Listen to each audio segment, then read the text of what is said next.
नमस्कार सबैलाई, सब साथीहरूलाई नमस्कार। जय गोर्खा, जय हिन्द। आउनुहोस्, आज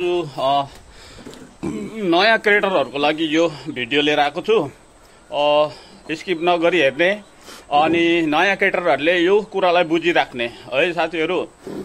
हामीलाई अब 5000 साथीहरू पुरा भएपछि अब फ्रेन्ड रिक्वेस्ट आएकै छ होइन। अब कसरी म्यानेज गर्ने त होइन, त्यो यहाँ भिडियो हेर्नुहोस् हो, तपाईँले थाहा पाइहाल्नु छ। ल, मन परे लाइक गर्नुहोस्, कमेन्ट गर्नुहोस्। जो मसँग मेरो पेजसँग जोडेको छैन मलाई फलो गर्नुहोस्। ल हेर्नुहोस्, म स्क्रिन दिँदैछु है। धन्यवाद। साथीहरूको प्रश्न, आउनुहोस् सिक्नुहोस्। ल सिकौँ है। ल मेरो साथीहरू सबैलाई म सिकाउन जाँदैछु होइन। मेरो 5000 फ्रेन्ड पुगेर पनि धेरै मतलब फ्रेन्ड रिक्वेस्ट आउँदैछ, मतलब फलो चाहिँ गरेको छैन मलाई होइन। अन्त त्यो 5000 साथीहरूलाई कसरी म्यानेज गर्ने होइन, यो म सिकाउँदैछु। ल भिडियो स्किप नगरिकन हेर्नुहोस् है। ल धन्यवाद। आउनुहोस् म सिकौँ है। सबभन्दा पहिला त फेसबुकमा जानुपर्ने हुन्छ। फेसबुक ओपन गरौँ होइन। फेसबुक ओपन गरौँ। फेसबुक मेरो यहाँ छ। फेसबुक ओपन गरौँ अनि फेसबुक क्लिक गरेपछि यहाँनिर हेर्नुहोस्, फ्रेन्ड रिक्वेस्ट पठाइरहेको छ होइन। फ्रेन्ड रिक्वेस्ट पठाइरहेको छ। अन्त मलाई यसलाई एक्सेप्ट गर्दाखेरि चाहिँ के गर्नुपर्छ भन्दा यहाँ क्लिक गर्दाखेरि यहाँ म्यानेजको अप्सन आउँछ। हेर्नुहोस् है, यी म्यानेजको अप्सन आउँछ।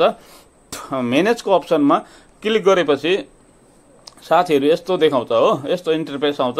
यस्तो इन्टरफेस आउँछ सबैभन्दा माथि हेर्नुहोस् है, यो लिस्ट इन्ट्रेक्टेड विथ भन्दैछ होइन। यो 90 दिनदेखि जो मान्छे हाम्रो पोस्टमा लाइक कमेन्ट गर्नु आएको छैन, हाम्रो पोस्टमा देखिँदैन, त्यो मान्छेहरूको लिस्ट दिन्छ यहाँनिर हो फेसबुकले। अनि त्यो मान्छेहरूलाई अनफलो गरेर रहल जतिले पनि फ्रेन्ड रिक्वेस्ट पठाएको छ त्यसलाई नयाँ भर्नु सकिन्छ। यहाँ पिसी कार्की भन्दैछ होइन, यो मान्छे देखिँदैन। यहाँ फेसबुकले मलाई लिस्ट दिइरहेको छ होइन। यसलाई अनफलो गर्नुपर्छ। यसरी नै जो आउँदैन आफ्नो लिस्टमा त्यसलाई अनफलो गरेर नयाँ साथी भर्नु सकिन्छ। हेर्नुहोस् यहाँनिर यो पनि देखाउँदैछ, यो पनि देखाउँदैछ। यसलाई क्लिक गरेर अनफलो, 3 जनालाई अनफलो गरेँ होइन। 4 जना, 5 जना, 6 जना, 7 जना, 8 जना, 9 जना, 10 जनालाई मैले रिमुभ गरेँ। रिमुभ गरेपछि ब्याक आउँछु। ब्याक आएपछि यो मान्छेहरूलाई म एक्सेप्ट गर्न सक्छु, यानि नयाँ मेरो साथी बनिन्छ। नयाँ साथी बनेपछि लाइक कमेन्ट र भ्युज बढ्ने चान्सेस हुन्छ। किनभने पहिलो यो 90 दिनदेखि जो साथीहरू हाम्रो पोस्टमा आएको छैन त्योहरूलाई चाहिँ अब रिमुभ गर्नुपर्ने हुन्छ होइन। आएकै छैन, अब खालि सोकेसमा बसेको जस्तै भइरहेको छ होइन। त्यो मान्छेहरूलाई रिमुभ गरेर साथीहरू नयाँ साथी भर्नु सकिन्छ। अरू फलो गर्नेले चाहिँ फलो गरिहाल्छ होइन।